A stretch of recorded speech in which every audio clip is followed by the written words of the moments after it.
Thank God for people like you that can keep this history going, because there's history there.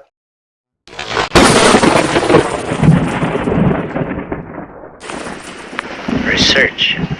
That's where the joy lies, and the fascination. Let the others scurry about gathering their contemporary bits of gossip.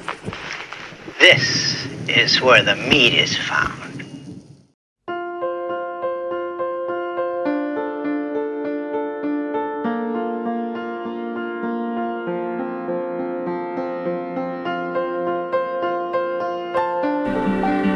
This is Rocky Marciano. When I held the heavyweight title, they called me the Brockton Blockbuster. You'll find out why. I enjoyed it. I liked it. I never really knew fear. I never was really hurt. And I just think that in my prime, I could have fought with anybody alive. I tried all other sports, and although I liked them, there wasn't any one that I really excelled in until I took up boxing in the service. And when I did that, it not only came easy to me, but I enjoyed it, liked it. It sort of fitted my makeup, and I was told by everybody that was close to me that I should become a fighter because of the way I handled myself without any experience whatsoever. Well, it took me about 20 to 22 fights before I actually got to thinking that perhaps I might get into the big time and to be a champion. But in the very beginning, of course, I thought it was just too far away. And I would just fight, continue to improve, listen and learn, and take care of myself just to win the fights as they came along. In the good old days of boxing, I call them the golden years of boxing because TV was showing great fights twice a week, and the crowd was all for it. You know, boxing at that time was as popular as professional football is today. Just every week they were pairing up the best fighters in the country, and we had a viewing audience of about 80% of the nation. Fighters were very popular. Boxing was a prestige sport. It had a lot of glory to it. It was a big money maker. In those days, a fighter really learned his trade. I had fights to learn how to fight, and it was up to the fighter to show well. He had to really produce, but it was good for me because I really learned while I was earning some money, and I learned how to become a fighter. When I got into boxing, I just didn't get hurt. I was able to take a punch on the chin and be able to fight right back. In fact, if it weren't for the ability to take a punch, I don't even know if my trainer would have taken me in, because I started real late in pro boxing. I was 22 years old when I started, and most of the boxers start around 17. But because I could take a punch, my trainer says, well, he's got one big asset, the ability to take a punch, and believe me, you do need it. We usually had 5 solid fellas up there, one for speed, one for power, one for endurance, one for body punishment, and then we'd always get one for the style that we were fighting against. It came natural. Actually, it was the most natural punch I ever had. It didn't have to be developed, it's just something that I had.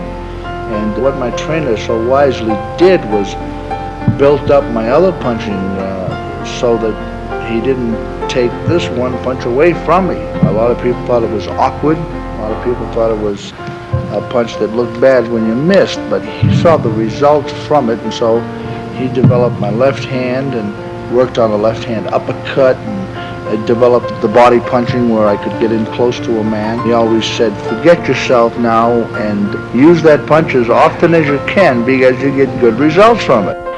Joe Louis, of course, was the greatest fighter I have ever seen in my lifetime. I was lucky enough to fight him at a time when Joe was on his way down. I was able to beat him and, of course, get a chance at the title by beating Joe Louis. But I guess in Joe Louis's prime, he was about as great as anybody could ever be.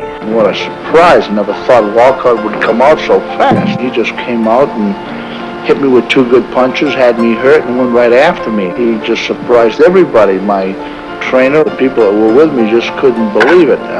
We thought that he'd come in and bide his time and jab and hook and stay away until the opening came, but Joe didn't wait for anything. Jersey Joe Walcott was ahead on points. He had been beat 8-4, 8 rounds for Walcott, 4 rounds for me. This is the beginning of the 13th round, and my corner said I had to knock him out to win this fight. It was for the title, and this was the big dream that I had had. I just went all out in this 13th round. Jersey Joe Walcott was a great fighter the night I fought him. I'm very proud to say I beat a great fighter on that particular night. I would like to say that Jersey Joe Walcott taught me many things, showed me he had guts and courage and durability and all of the things that make up a great professional. I want to thank Jersey Joe Walcott for bringing out the best in me. I really didn't know I had that much going for me until I fought a Walcott who made me come from behind, come from the floor, to win the title in an impressive style. It was Walcott's fight, and he came very close to holding on to his title. This was the hardest punch that I ever threw in the ring, and it connected, and it hurt a man. And the only reason I think that Walcott fought a second time was because he was guaranteed in the original contract a guarantee of $250,000 if there was a return match. People expected another great fight. I did. I thought he would be a real troublesome guy, and it wound up as a first-round knockout, and everybody was disappointed. I mean, Walcott, myself, and the crowd. Ezzard Charles became a heavyweight and won most of his fights against heavyweights. In fact, I don't think Ezzard Charles had too many defeats when I fought him, perhaps 1 or 2. But he was a great underrated fighter, and it's a kind of a strange thing that more people remember Archie Moore than they do Ezzard Charles, and yet Ezzard Charles beat Archie Moore 3 out of 4 times. In my first fight, he really gave me a tough one. There are some people in boxing who think it was my toughest fight. The first Ezzard Charles fight, he was great. In it went 15 rounds. It was the only fight I ever went 15 rounds. The first 10 rounds, Charles was ahead, 7-3. I took my training very seriously, and I was in great shape, and I knew that I was in at least as good a shape as my opponent, if not better. And I knew that I wouldn't be out of shape and get tired. He'd have to knock me out to win the fight. I had so much respect for Ezzard Charles after my 2 fights with him. Just an abundance of feeling for him because of his great fights, his fighting spirit, and the fact that he wouldn't quit. He gave it everything he had. Don Cartel gave me a very good fight. People were surprised that he fought back as hard as he did. I believe he was a very much underrated fighter when he arrived in this country. He wasn't given the proper press. I like Don Cartel. He's a real fighter with a fighting heart.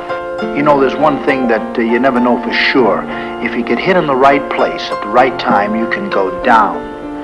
Now, I always had the feeling that I couldn't be knocked out, and I never was. It's kind of embarrassing to be knocked down in a ring, especially when you're the heavyweight champ of the world. So you have this little fear of not wanting to look bad, not wanting to even be knocked down, but to be superior in every way.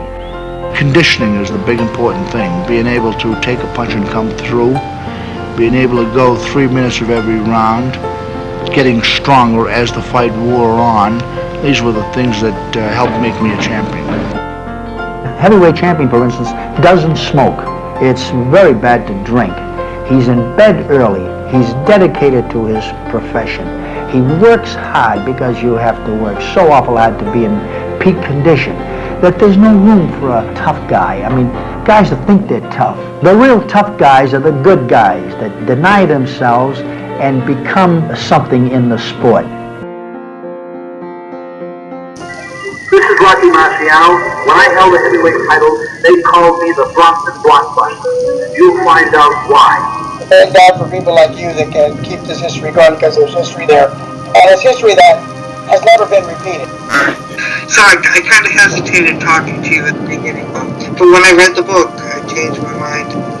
Yeah, I'd like to see it do better. I mean, I like you, John, and I know, man, you put a lot of work into this, man, and I just would like to see you know, get something out of it for your efforts and the work, you know, and as a family member, you've written about things and interviewed people, things that I haven't heard before that were exciting. And I say you're really, really getting it down. And I'm not saying that you're not getting lucky. certainly are. Keep looking for them dollars.